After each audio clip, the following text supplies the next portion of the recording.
तो भैया सुबह सुबह उठ के आ गया हूँ सरयू घाट। पहले तो आप सरयू नदी के दर्शन करो। अब भैया फाइनली मैं जा रहा हूँ हनुमानगढ़ी। सुबह में मैं दर्शन कराया हूँ सरयू नदी के। पिछले एपिसोड में अपन गए सरयू नदी और वहां से हनुमानगढ़ी के दर्शन करके अब इस वीडियो में चलते हैं अयोध्या की बाकी जगह। सबसे पहले वो जगह जिसकी वजह से अयोध्या अयोध्या है, बोले तो राम जन्मभूमि। फिर चलेंगे कनक भवन जो कैकेयी जी ने माता सीता को गिफ्ट दिया था। जानेंगे वहां का इतिहास, राम की पैड़ी जहां धूमधाम से मनाई जाती है दिवाली, और गुप्तार घाट जहां राम जी ने जल समाधि ली। तो शुरू करते हैं अपने Ayodhya to Ram Setu bike trip के एपिसोड नंबर 4 को।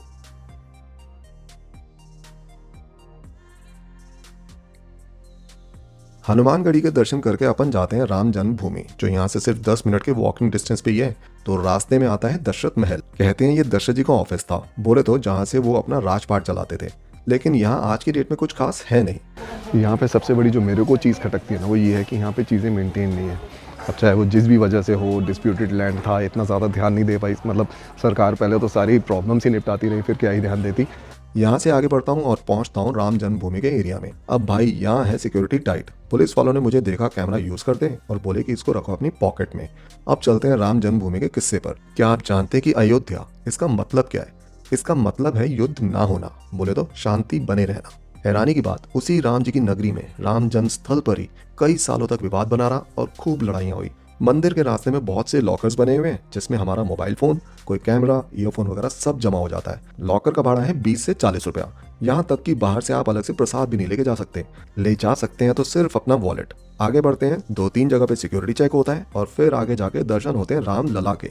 जब आज से 3 साल पहले मैं अयोध्या आया था तो रामलला की मूर्ति अपने सब भाइयों के साथ एक तंबू में विराजमान थी। लेकिन अच्छी बात यह है कि अब भव्य राम मंदिर अंडर कंस्ट्रक्शन है जो जनवरी 2024 तक बनकर तैयार हो जाएगा। तो अब रामलला की मूर्ति भी विराजमान है एक सुंदर से शेड में। राम जी के दर्शन करके और प्रसाद लेके मैं आगे बढ़ता हूँ तो वो पुराने राम मंदिर के अवशेष जैसे नकाशी हुए कुछ पत्थर देखने को मिलते हैं। यहाँ से अपन बाहर निकलते हैं और बाहर जाके है सीता रसोई जहाँ पे लंगर चलता रहता है। यहाँ से आगे निकल के सबसे पहले मैं लॉकर से अपना फोन वापस लेता हूँ और चलता हूँ कनक भवन की तरफ जो सिर्फ 5 मिनट के वॉकिंग डिस्टेंस पे ही है। कनक भवन वो महल जो कैकेयी जी ने माता सीता को शादी के वक्त मुंह दिखाई के तौर पर गिफ्ट किया था। माना जाता है कि भगवान राम सीता माता के साथ इसी महल में रहा करते थे और उस जमाने में ये सोने का हुआ करता था, इसलिए इसका नाम है कनक भवन। आज की तारीख में यहाँ पे राम सीता की 3 मूर्तियां विराजमान है। अब सबसे हैरान कर देने वाली बात कि जो कैकेयी जी राम जी को इतना प्यार करती थी कि उन्होंने सीता माता को ये महल गिफ्ट किया, उन्हीं कैकेयी ने राजा दशरथ से बाद में राम जी के वनवास की डिमांड रखी। हुआ यूं कि राम जी को अयोध्या का राजा बनाने की तैयारी चल रही थी। इस दौरान कैकेयी की दासी मंत्रा उनको भड़काती है कि अगर राम यहाँ का राजा बनेगा तो फिर तुम्हारा बेटा, बोले तो भरत, क्या उसका दास बनेगा?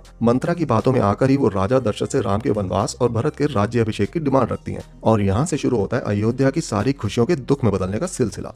नेट एक मंत्रा के भड़काने पर पूरी लंका लग गई। खैर, कनक भवन से वापस आके शाम में मैं जाता हूँ राम की पैड़ी जो हनुमानगढ़ी से सिर्फ 2 किलोमीटर दूर उसी साइड है जहाँ सरयू नदी है। ये वो जगह है जो हमने अक्सर न्यूज में देखी है जगमगाती हुई, जहाँ दिवाली के टाइम पर खूब सारे दिए जलाए जाते हैं और नजारा ही कुछ अलग होता है। यहाँ शाम को 7 से 9 बजे के बीच में आना ज्यादा सही है क्योंकि एक तो ये मंदिर पे पड़ती हुई रंग बिरंगी लाइटें, दूसरा ये सरयू का बहता हुआ पानी यहाँ का मॉल सेट कर देता है। 9 बजे के बाद डैम से ये पानी रोक दिया जाता है तो वो फील नहीं रहती। यहाँ मुझे मिलता है यहीं का एक देसी लड़का अभिषेक। सबसे बढ़िया बात कि यहाँ के किस्से अपनी यूपी वाली टोन में सुनाता है, एकदम टकाटक तरीके से मसाले लगाकर। हनुमान जी के पास पहले बिना मत्था टिकाए व्यक्ति राम जन्मभूमि नहीं जाता है। तभी हनुमानगढ़ी पहले जाते हैं। या बॉय, या बाय। या बॉय।